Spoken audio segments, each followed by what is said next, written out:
Welcome to the Public Works Podcast, the show where we dig into the people, policies, and projects that keep our communities moving forward. I'm your host, Shane Silsby. Today's episode features Jennifer Toth, the director of the Arizona Department of Transportation.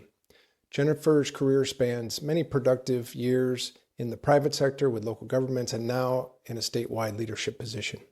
This gives her a rare 360-degree perspective on how transportation decisions are made, funded, and delivered. We talk about her professional journey, what it really takes to move between the various sectors, and her views on building sustainable and resilient transportation infrastructure systems. We also discuss potential funding solutions for a more stable revenue stream. And we get behind the scenes a little bit and learn about her early days and why she's so great at balancing different initiatives. If you work in public works, transportation, infrastructure policy, then this conversation is one you won't want to miss. We hope you enjoy this episode of the Public Works Podcast. Thanks. Good afternoon. Welcome back to the Public Works Podcast. I'm your host, Shane Silsby, here with a very special guest. On the Public Works Podcast, we explore the people, the policies, the projects, the initiatives that keep our communities moving. And a quick thank you to my co-host, Joe Blackman, who's in the area. We are filming this on-site in downtown Phoenix today, and I appreciate the time of our guest, Jennifer Toth, who's the director of the Arizona Department of Transportation. Jennifer brings a rare perspective, having worked in the private sector, having worked in local government, and now working at the state level. She is going to provide us with her 360-degree view of how transportation decisions are made and funded at the state level, but also has that great experience to rely on in the private sector and at the local government level, which I appreciate. And so, Jennifer, welcome to the podcast. Thank you. Very excited to be here and share whatever words of wisdom I can share. That's right. Yeah. Well, many of our listeners are earlier in their careers, and we are very focused here on leadership development, workforce development. So whatever you share is going to be decades ahead of some of the experience of the folks we have tuning in. So it's going to be great. And we appreciate your time today. We like to start in the beginning as we're highlighting our public sector leaders. And so if you wouldn't mind taking us back to kind of the beginning of your career, how did you end up maybe in the sciences or engineering or whatever, and then into your first role? And then what maybe drew you from the larger engineering back into transportation or infrastructure? Well, that's kind of an interesting journey. Yeah. I actually went to the High School for Performing and Visual Arts. Okay. I thought I was going to be a ballerina. Okay. Actually, I ended up having to have some surgery on my ankle. So I decided, well, what do I want to go into? So my dad is a petroleum geologist and my mom is a science and math teacher. Okay. So I said, let's try teaching. Okay. But when I learned how much teachers made, had some reevaluation and a little different path. I tried different things, but finally ended up in engineering. And I had lots of support having two parents who had science backgrounds. Okay. And so it was an easy choice, I think, for me, outside of just kind of a wiggle-waggle journey. Yeah, and they could help out with the homework a little bit because Yes. that was their deal. So I think that's interesting that ballet probably plays a very important role in what you do now in balancing, right? You're balancing. It's an art form to some extent, right? When you're in a leadership position. Yeah, and I think where I equate the background with the performing arts is the discipline. And so that helped me with my discipline in engineering and getting through school. And I always rely on that it really was the discipline that I learned through dancing that got me through engineering school. Okay, got it. That makes sense to me. So you mentioned your folks maybe as an early influence, but from a career standpoint, did you have other mentors that you thought, well, that's interesting, or a project you saw, or an early experience that kind of pulled you further into an engineering career? Yeah, I would say once I started in engineering, I went on, got my bachelor's degree at the University of Houston, then went on to the University of New Mexico for my master's degree.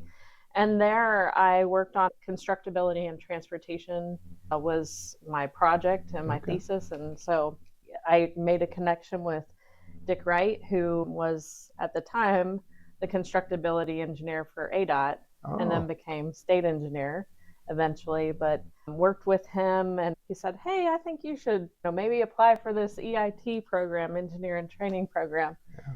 And I was like, okay, yeah, let me give it a whirl. And so there started my career with ADOT. That's great. That's awesome. It's funny how those first jobs sometimes happen like that. I just knew somebody, or they said, why don't you try this? And then it ends up being like a career later. That's really interesting. For your thesis project or your master's or whatever, did you have to pick a real project to consider or work on or evaluate, or a made up project, or none of the above? Yeah, so it really was establishing constructability programs for state DOTs. So more of the process. Exactly. And constructability reviews for state DOTs. Yeah, it was pretty interesting. I mean, my master's was in construction management, so it just tied right in. Yeah, and then you went to work for a state. Yeah. So, what more do you want? But you did end up, though, in the private sector. I just want to talk about that a little bit. This is not a prerequisite, but some of our best leaders have experience on both sides. Do you want to talk about that a little bit? And maybe those things that were interesting to you, or what you experienced there and what you learned on the private side? Yeah, definitely. I think, having come from the public sector into the private sector, and I had worked it might have been a little over 10 years in the public sector. And so moving on to the private sector gave you a whole different perspective. There was a thing called billable hours. Yeah. Although we as public sector know what that is, but you don't really know until you're in it. Yeah. And so because of those billable hours, I ended up getting moved over to the Katrina relief efforts. And so helped support that through when I was with AECOM.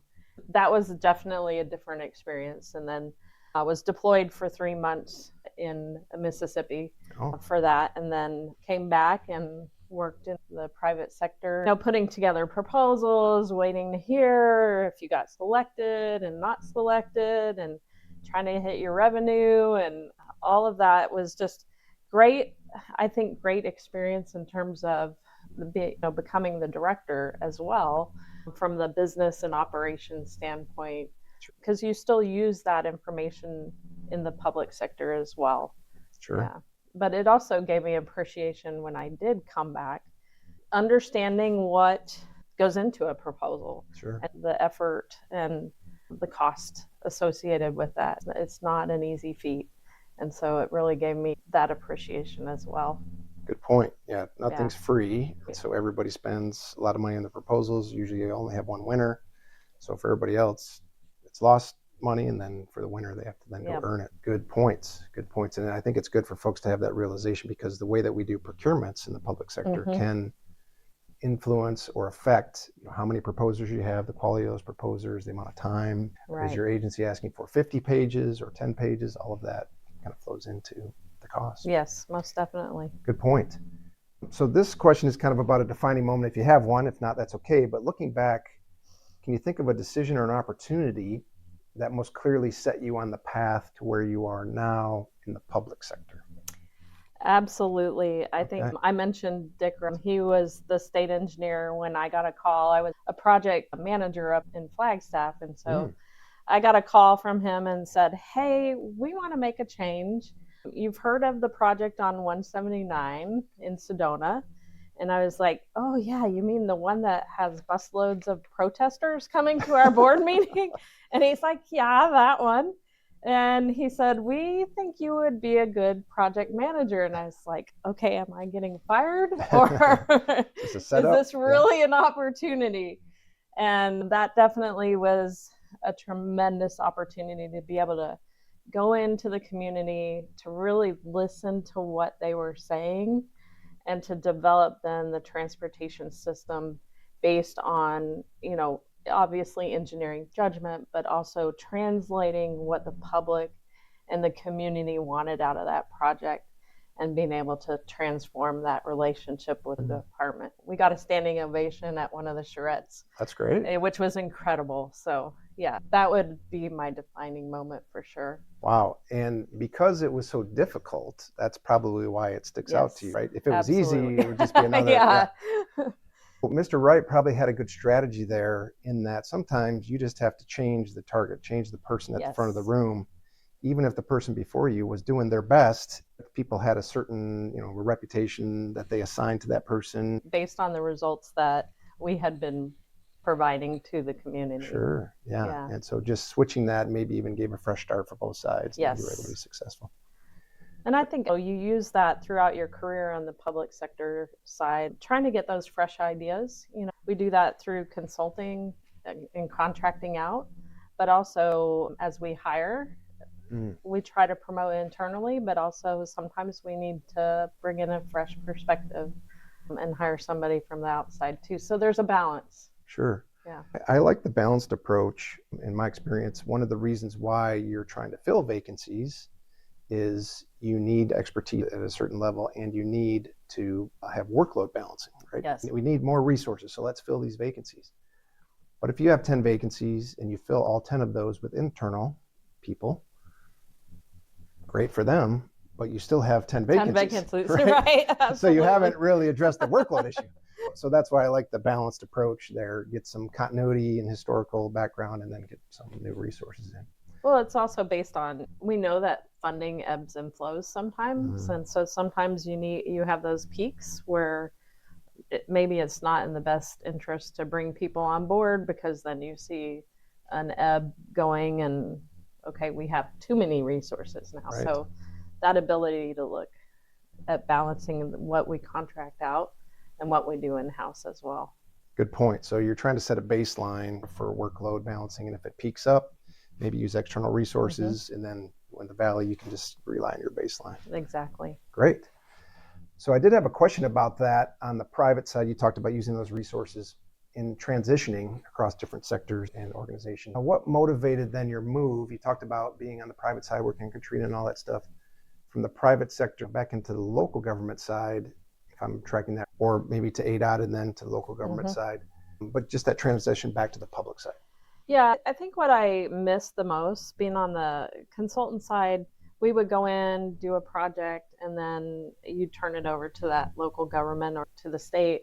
And so even though you have ownership and understanding the success and making sure that project success, I really missed a lot of the policy decisions. At the time when I was with AECOM, I was also going back to school for planning. And so that really piqued my interest of the policy and the programming side of things. And so, came back to ADOT and been able to really take a hard look at how are we programming projects and what are those policy decisions that we're making in order to move those projects forward. So that's really what I missed. So a little bit of the why for the project, the genesis of it, folks may not know, but typically it's decades worth of work, right, before you're building a transportation corridor to look at all alternatives and figure out the right route and all of that, which is interesting on its own. That happens maybe with a different group of consultants, but way before you're hiring that engineering firm to do the final design, right? So that's interesting. You wanted to get involved on the front end a little bit more, and planning does that. Yeah.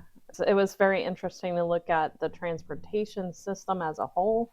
Whereas when I came from construction and project management, by that time, it was a project. So being able to look at the idea of a project. Sure. What does this corridor need, or what does the system as a whole transportation network need? Was really fascinating to me. Still is. Sure. No, yeah, I'm sure you enjoy it. Well, by the time it gets to project phase, it's all about scope, schedule, budget, right? You're just like moving forward. The options are limited, right? We know what we got to do. Now we just have to get it done, right? Yep. A different set of challenges, but interesting. So then from ADOT, make sure I have this right, then we shift to the county. Yeah, and so maybe you want to talk about that transition and interest there, just opportunity. It's in the area. Yeah, it was a great opportunity. Again, another phone call. And it really is amazing the relationships that you build throughout the industry, and somebody throws your name out. And it was a great opportunity for me to go over to the Maricopa County Department of Transportation and as their director. I would say the transition, I think I learned how much the state has a tendency to dictate things. And so really getting in and understanding from the local level and building that more collaborative relationship. When I was at McDOT, the interesting thing is that you have unincorporated county pockets, but you might have cities on either side. And so, in order to get a project completed, you really had to work through all three jurisdictions.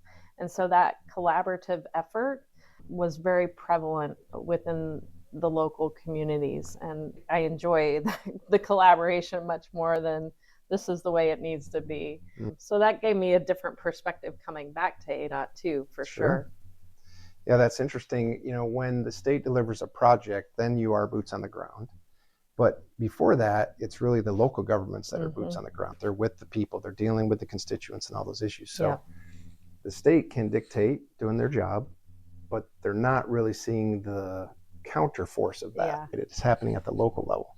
So then you dive down to the local level, and we should say that Maricopa County is the fourth largest. I believe fourth largest. It's in the top 5 of largest counties in the country by population, largely because of Phoenix is there. It's a large county, and you have large agencies to deal with that have their own constituents and needs. And you're really building, I would say, those county facilities to support the cities in some way, right? You got to get from A to B, and we're going to go through a county section. Right. We have a regional connector. All the people that live in the cities are going to do that. So key to work with your local partners on those, obviously. Yeah. And then you talked about how that informed maybe some empathy for local governments as you move then back to the state. Yeah, I think, the interesting thing about being in the local jurisdiction is that there's a range from being a arterial network all the way down to the street that's in front of your house. And so that was a very interesting and different dynamic than I was used to being at the state, but also being able to see the impact that the freeway projects, now you're going to dump all this traffic onto our local road and you're not going to help us with anything. So it gave me that perspective as well, that, hey, we need to work a little bit harder as a state agency and collaborating with our partners. You're sharing the knowledge of the impact of your project maybe doesn't end at the right-of-way of your freeway or your regional. And I think that the difficulty with that is that a lot of our funding from the federal can't be used on that local. How do we collectively work together to make sure that our project times with the local government's project? Is there a capacity thing we can help improve, or some sort of efficiency with the particular intersection? Yeah, so you're right. We looked at it, we still do to some degree, but right away to right away because of the funding mechanisms that we all use. Yeah. So that's a part of the balance, back to your days in performance arts.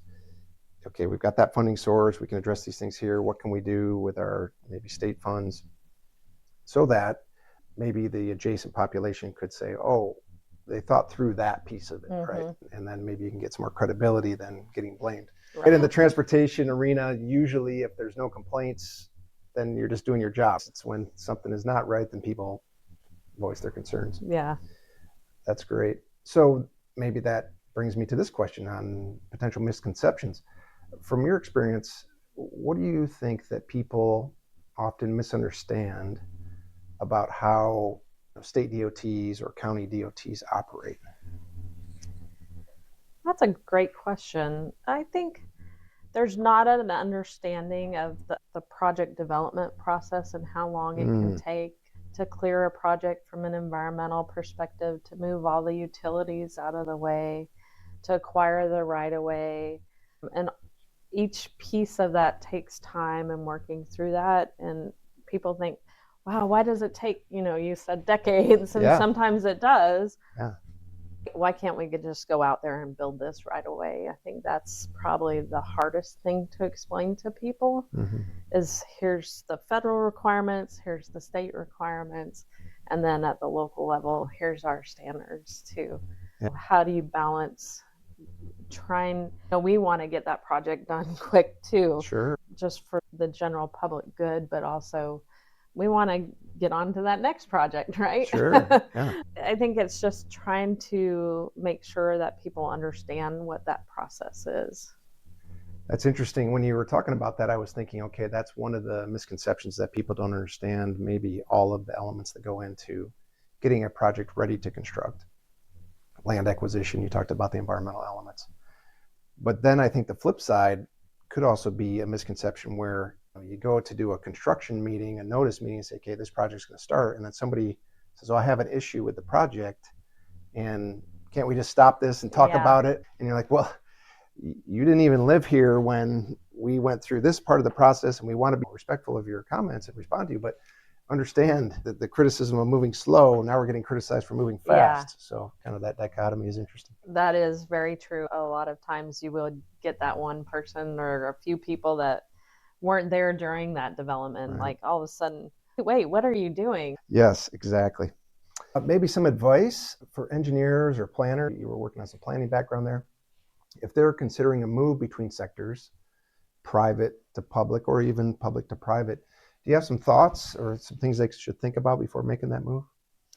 Well, I definitely did my homework before I made each move, ensuring that those mentors you talked about. So I've had mentors in both the public and private sector, and really picking their brains, what about this? And just trying to better understand what that work environment would be that you're going into is, I think, one of the important components, and understanding what you're getting yourself into.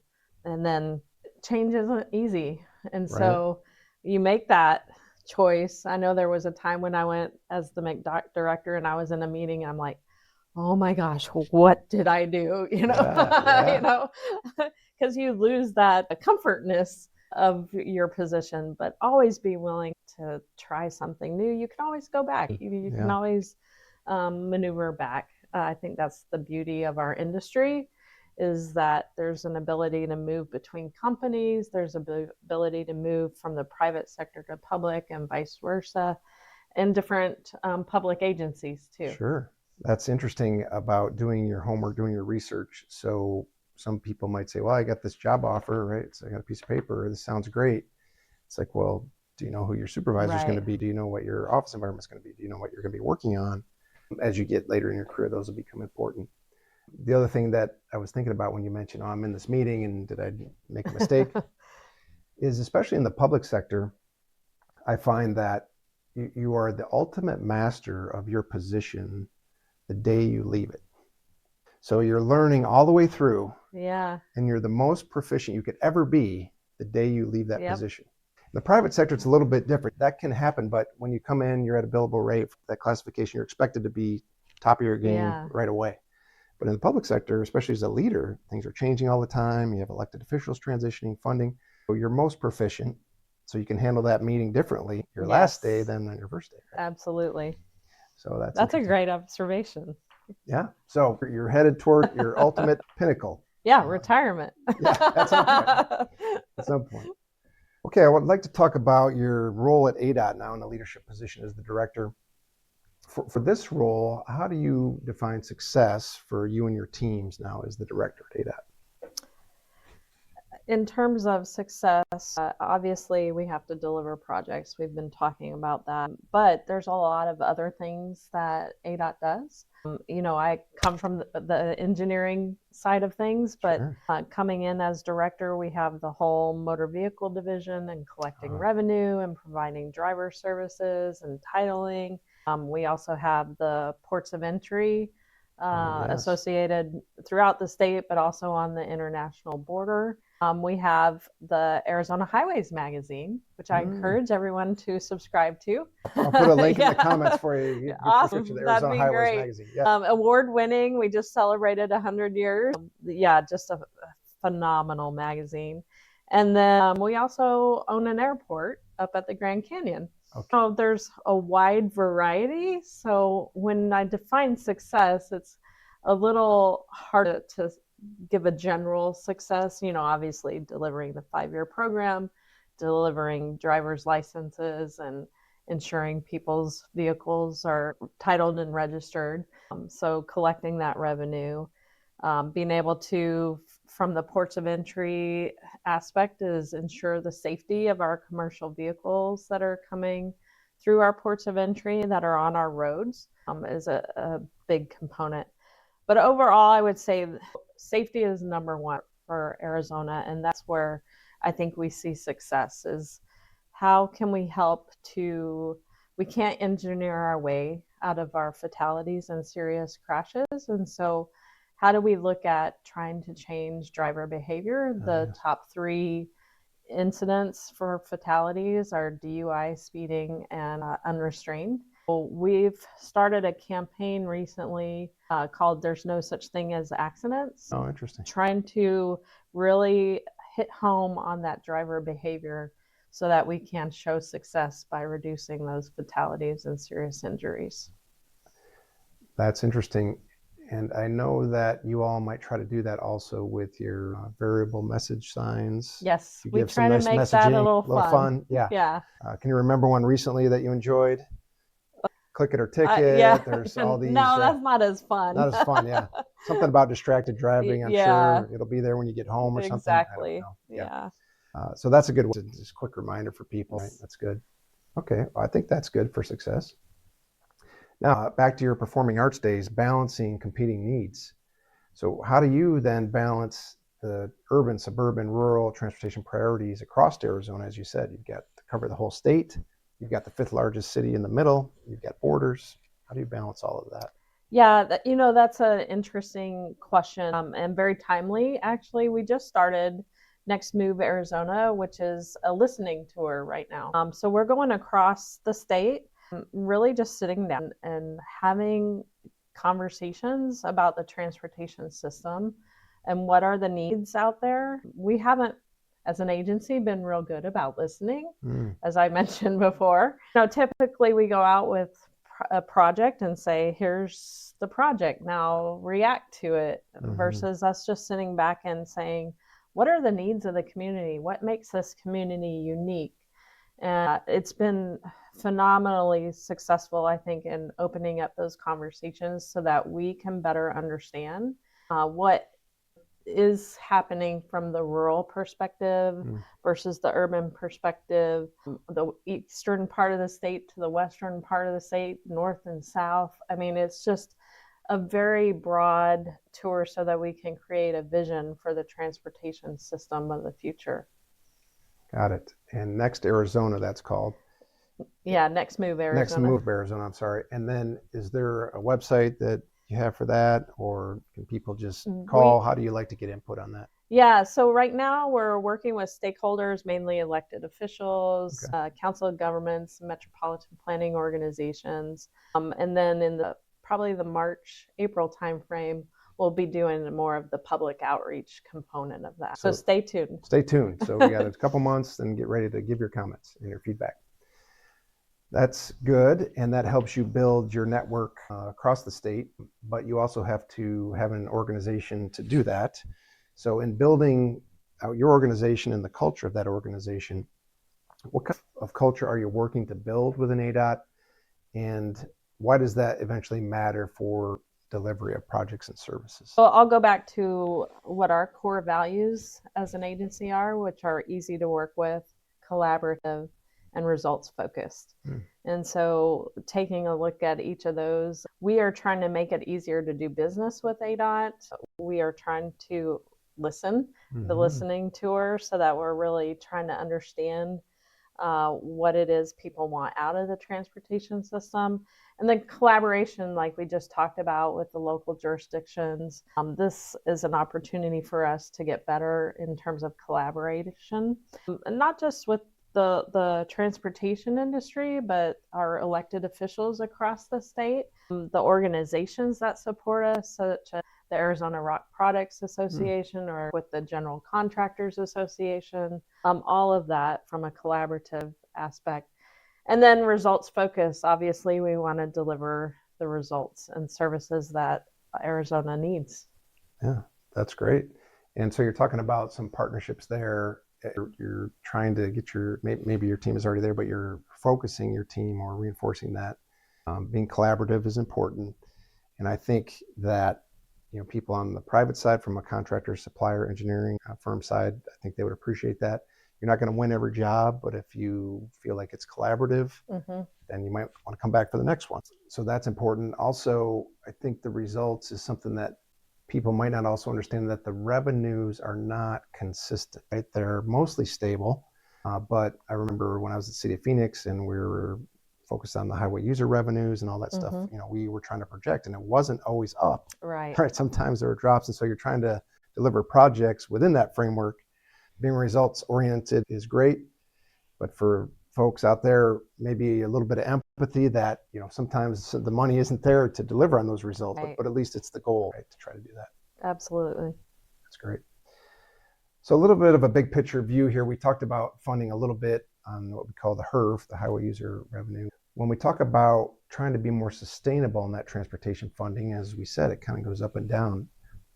What does that mean to you in practice? Is there a way to try to make it more sustainable, or is it just the way it is now and we have to adapt? What are your thoughts on transportation funding more broadly? Yeah, so in a broad sense, from the state perspective, most of our funding is federal, and then we use our highway user revenue funds, or our state funds, in order to match those dollars. It's been a long time since we've had enough state funding in order to, I would say, supplement the federal funding versus just match it. Our funding is based on a gas tax that has not been raised since 1991. So you can imagine the purchasing power is very diminished compared to what it was in the past. We've also seen unprecedented inflation since COVID, since about 2020.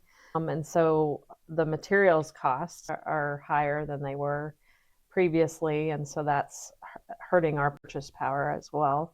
We're also facing the issue with more fuel efficient vehicles. So they're not paying as much into the gas tax. And then we have electric vehicles in the market as well. So there's a number of issues that we have associated with funding, and being able to present and try to educate our legislators and elected officials as to those challenges. We're constantly trying to ring that bell, so to speak, and bring that to their attention. I think that's important for the public to know as well, which has been a great result of the listening tour. As we're going out there, people will say, well, where does your funding come from? And so it's a great opportunity for us to do some education and explain that, okay, here's a pot of money. Now you choose which 5 projects you want to go to within your region, how that works. There's trade-offs with every scenario that you're putting together from a programming standpoint. So that's been, I think, very helpful for us, but very helpful for the communities and the public to better understand that. That is important, because I think people might see more, for whatever reason, their news cycles or whatever, what's happening at the federal level, and not understanding that for 50 states, it might be different in every state. And then within those states, it might be different for every city or county. And so, what you might see on the news or read in an article, your local government or your state government has to probably have different calculus to figure out how to deal with that. Fuel taxes that you talked about have long been the backbone of transportation funding. And your point about that decision-making process is that, okay, if you don't adjust transportation funding, and indexing has been something that's been talked about in the industry, maybe a potential good trend, the money then has to come from somewhere else, because your roadways are being utilized every day and they're degrading every day, regardless if you put money into it or not. It is a choice to not do anything, or you have to do something. And so in governments, usually that other source is considered to be the general funds at all levels. And so people might say, well, no big deal, just bring those general funds over. But because they're general, right, every single department, every single need is trying to access those same dollars. Exactly. So it's not as easy as just, we'll go over to that pot of money and pull that over. Yes. Right? Yeah. Yeah. Do you have any other thoughts on funding sustainability going forward? You talked about the different challenges with inputs into the system, but any other thoughts about revenue sources that could help fill in the gap for that? We're constantly trying to learn from what other states have adopted, and being able to look at. If I could wave a magic wand, I would love to do that. Mhm. But it is definitely something that the legislature has to Sure. take action on. Yeah. Maybe another point that people understand in building empathy for your local government or your state government is that you have to operate within the laws that are put in front of you, right? You can't Yes. there are many things you can do, but one thing you can't do is break a law. So you have to then have a legislative change, which again could take years or decades to do, which starts with an idea, but the implementation of that idea is decades Right. off in many cases. That's a great point. For new approaches, we talked about limited type of elements. I would think for Arizona, I should just say for states in general, tolling, managed lanes, congestion pricing, things like that, not applicable to every situation, every state because of populations, things like that. But Or as you mentioned, state statutes. state statute or do limit that. I mean, talking philosophically a little bit, just to get your thoughts here. At the federal level, there's been talk about vehicle miles traveled, roadway user fee to try to say, well, if you have a more fuel efficient vehicle or an electric vehicle, if we look at the miles, then it all can kind of equal out potentially. Any thoughts on that? Just generally, maybe not in your role as DOT director, but just as a transportation professional? Yeah, I would say as a transportation professional, we need to start looking at what are all the innovative opportunities that we have, P3, private public partnerships, vehicle miles traveled. Are there other ways to look at innovative funding methods? Yeah, we are constantly trying to scan what other states are doing, Sure. even what other countries are doing, so that we can better learn and innovate and be able to pay for what we need. Yeah, good points. One of the things that's come up more recently, public-private partnerships have been around for a long time and to potentially use private financing. Now, you mentioned earlier, and I mean, you can look at the prices, but inflationary pressures, supply pressures, material costs, all of that, labor costs going up. Some agencies have chosen to work with private financiers to issue debt to try to build that project in a shorter time frame to put all that funding together from the private side. And what some agencies have found is the cost of that financing is less than the cost of the inflation or the construction cost index increase of the project. Right. Instead of building it in 10 years, you can build it in 5 years. Away you go. Not easy to do because you got to get private financiers and figure all that out. But just as you mentioned, trying to be innovative, that's one of the things I've seen because of those costs. And trying to leverage some of that private funding. Yeah, time is money, right? Time is money. Exactly. Absolutely. Exactly.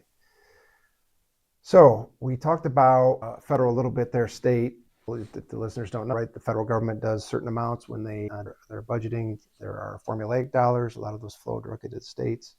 And then there are grant programs. So it's kind of a balance for every agency to try to figure out how can we use those formulaic or grants. Just do you have a thought or a strategy that you all use to try to figure out the way to best balance those? We definitely take a look at what grant opportunities are out there. We've been very successful on some grants, especially on the I-10 corridor. We have a $95 million grant. We've been all across the state of being able to do that. Also, the great thing about this last bill was it really opened it up to the local governments as well. Obviously, I was still with the county at the time when that happened, so we were very happy to be able to apply for some grants directly versus having to go through the state. And I think it opened the ability for a lot of different opportunities that perhaps just as a state DOT we didn't see. Yeah, good point. And I think you're referring to the bipartisan infrastructure law, the infrastructure bill, which was about 60-40, 60% formulaic and 40% grants, which was an increase, to your point, and the grants are the way that the local governments can have direct access to federal dollars. One of the things I'll say that I really will commend our legislature for and our governor is creating a SMART fund, which is split with counties, city, and ADOT, which helps with the local governments being able to apply for those grants, whether that's using funds from the SMART grant to actually do some engineering work to be able to apply for the grant, or to use those SMART funds as matching for that federal grant. It's been a very successful program here in Arizona. And like I said, I really commend the legislature and the governor for supporting that. That's really interesting. So maybe a lesson for other states out there, something to take Yes. a look at. When you were mentioning that, I didn't know how closely that was to like the federal fund exchange program, or if Arizona is one of the 18 states authorized to do that. Not sure, but it sounds similar where the local governments can exchange, right, their federal dollars they might have received and getting a swap back for local dollars or regional dollars. And I know that Maricopa Association of Governments is a big player here to manage all that in the region. You probably work closely with them on those things. Yes, we do work very collaboratively with MAG and Sure. PAG and all the other COGS and MPOs. Yeah, all the association of governments. Yeah, very good. We talked about a lot of interesting things, some looking backwards, some looking at the present, some looking ahead. Now, as we look ahead for transportation, what are your thoughts here over the next, decade or so? What changes in transportation infrastructure, kind of excite you the most, or maybe some concern you? We talked about the different vehicle mix. Anything kind of on the exciting front or optimistic front in transportation? Well, I would definitely have to say the autonomous vehicle market and being able to move that forward as an industry. AI within transportation and how we're using that to look at signals and timing and, how we analyze crashes associated with AI. I think there's a whole host of things we're going to be seeing in the future. Technology wise, I think we've already seen technology changing so rapidly, and it's just going to continue to change over time in a very quick fashion. So how do we adjust, some of the biggest hurdles you mentioned procurement earlier in our conversation? How do we adjust so that we're more nimble to be able to adjust to those emerging technologies is something that we need to take a hard look at as an industry, but in particular as a public agency. Good points. I hadn't considered this till you brought it up, but probably just 5 years ago, no procurements from probably any agency had anything about AI or autonomous vehicles. And so how quickly that's changed. I know just earlier this afternoon when I was in downtown Phoenix, we have the Waymo vehicles, right? The driverless vehicles that were transporting people around. And I think driverless trucks are also being tested in some of the corridors here, semi-trucks. That's correct. And the reason is in Arizona, you have good weather. Yeah. So if you don't want to test it in Buffalo, New York, nothing against the folks from Buffalo, but there's snow on the roads and you don't want to make a mistake. So Arizona, the Phoenix metro is I think, a bit of a ground zero for those technologies right in the testing. Yeah, definitely. It's a very welcoming market, and we continue to help support it. That's great. That's a really good topic, a good point for changes coming up in the future of transportation. That to me is topical and will continue to proceed across the country. Yeah. So that's kind of what happens outside of the department. Inside the department and in the industry, workforce development has been a challenge, a trending issue right across the country. What concerns or opportunities do you see when it comes to developing the next generation of transportation leaders or public infrastructure professionals, or cross-training or developing the current workforce? Yeah, definitely workforce is a concern. In particular, in Maricopa County, we passed the Prop 479, so we have an influx of funding coming in that we're going to be needing a lot of workforce across the industry. There is a lot of concern about the number of projects we're putting out, and are we going to have the workforce to be able to deliver those from the engineering side as well as the contracting side. So the more that we can do to help, whether that's cross-training, we talked, just now about the technology. How do we take people that are interested in computers and, be able to cross-train them with engineering as well as vice versa? That's a critical component of, I think, where we're going to be headed. There's a lot that we're partnering with others, with Arizona ACEC, Consulting Engineers Council, working with them on workforce development as well as continuing to work with the associated general contractors on the job training, workforce development. So there's a lot going on that we're trying to help support from an industry, but collaboratively. And I think that's the important thing, is that we aren't going to solve it individually. It's definitely going to take that collaborative effort of the whole transportation industry to ensure that we are reframing and repurposing as we continue to grow. Good point. If you don't have the folks to deliver the work, very difficult to get it done, right? We don't yet have robots building the roads, so we need people to do that. Training, cross-training, workforce development, all of that. I mean, what we're finding statistically is video medium is one of the ways that the current generations or earlier generations are absorbing that. So that's why efforts like this with your time today are so important to help educate folks in a way that we hope they'll listen to. So that's great. If state and local governments could, looking ahead, get one thing right about transportation funding or delivery of projects to be more transparent, what do you think that would be? So do this one thing, your magic wand you talked about earlier that you don't have. If we just did this, the world would be a better place and everything would be great in transportation. Ooh, that's a tough question. So, I think that's the interesting thing is that it's not just one thing.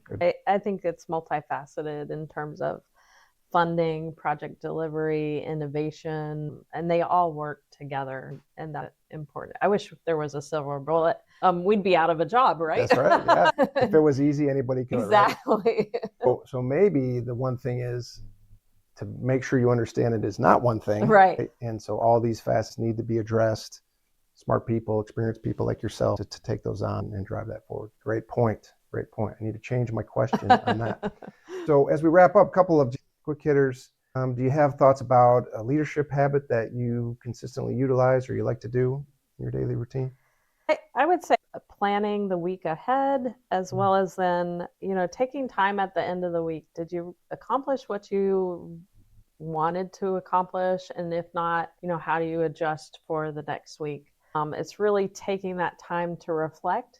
And it may just be that day and may that be that week, but also then taking a look at the broader year or a few years. Each time you go to a new year, it's always New Year's resolution. That's so right, yeah. It's a way to kind of evaluate and say, did I accomplish what I set out to do, and do it in little increments as well as kind of on a larger scale. Sure, good point.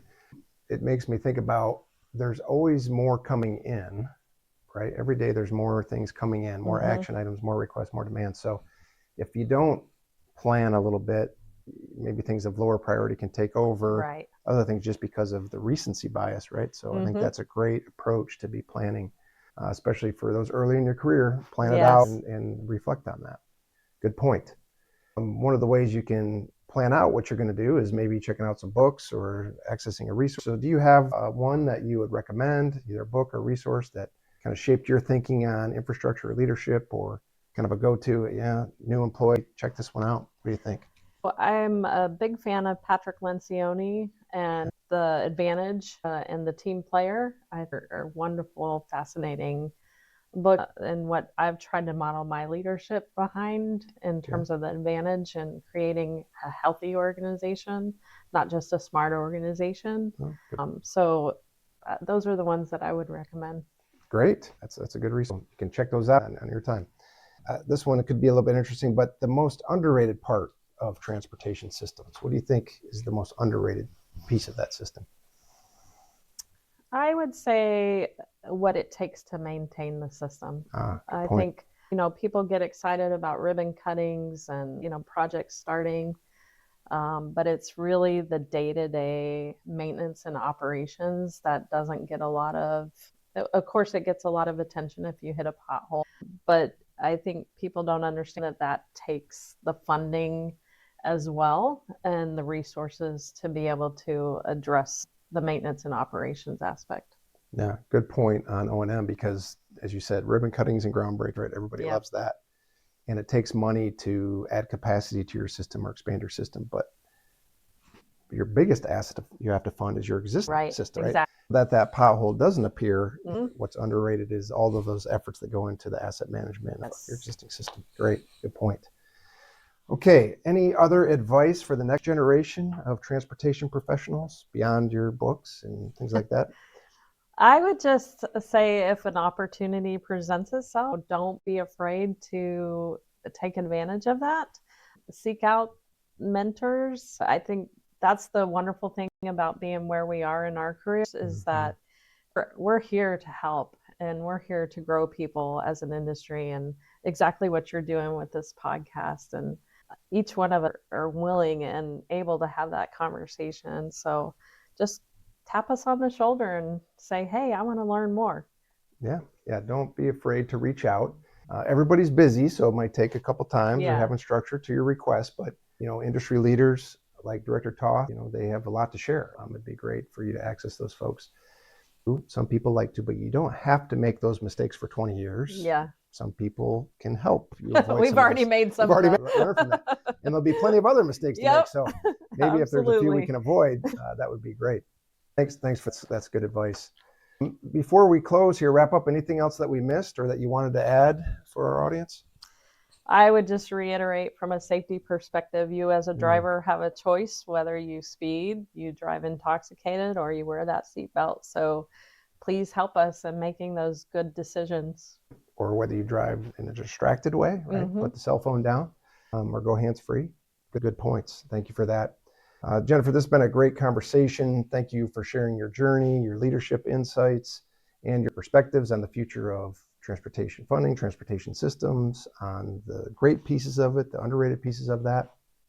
For our listeners, we'll include some links to the Arizona Highways magazine, Next Move Arizona, when those are available, and any other resources related that we talked about in the show. Yeah. And if you enjoyed today's episode, be sure to subscribe to the Public Works Podcast on YouTube and follow us on LinkedIn. That's where we'll promote those episodes. Take a look at an episode, share it with a colleague. That's how we try to expand the leadership development, workforce development, education that we're providing here. So with that, this has been an episode of the Public Works Podcast. Again, I'm your host, Shane Silsby. Thank you so much for joining us. Jennifer, thanks so much for being on the show today. Enjoyed it. All right, great. We'll see you next time. Thank you.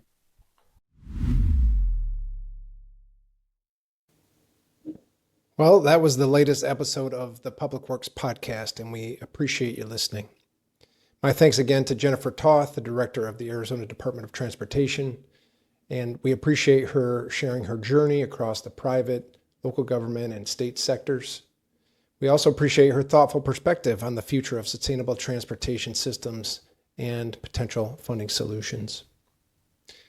It was great for us to sit down with Jennifer at her offices in downtown Phoenix at the Arizona Department of Transportation headquarters, and for her to carve out just a few minutes to share her great career and perspectives with us.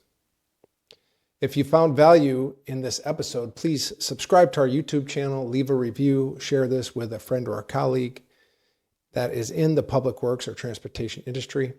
Those actions really help us reach more people who care about this content and building more strong and resilient communities. You can find show notes and related resources in the episode description.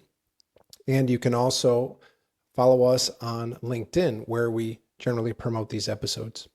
Until next time, I've been your host, Shane Silsby, and this has been the latest episode of the Public Works Podcast. Thank you very much.